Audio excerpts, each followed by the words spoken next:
اسمعوا الفيديو للآخر عشان تعرفوا كل تفاصيل وفاة مغني الراي شاب أيمن.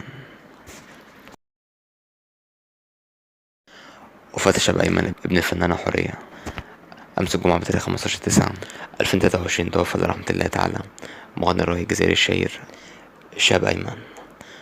سبب وفاة الشاب أيمن يا جماعة إنه تعرض لحادث سير أليم. الحادث السير ده يا جماعة حصل في طريق الطنف الوهراني، بس بعد كده يا جماعة تم نقل الشاب أيمن المستشفى، لكن للأسف توفى عند وصوله. بس ربنا يرحمه ويرحم جميع أموات المسلمين. بس كده يا جماعة بكده نكون وصلنا لنهاية فيديو النهاردة عن وفاة الشاب أيمن ابن الفنانة حورية. يا جماعة متنسوش لايك واشتراك في القناة، والسلام عليكم ورحمة الله وبركاته.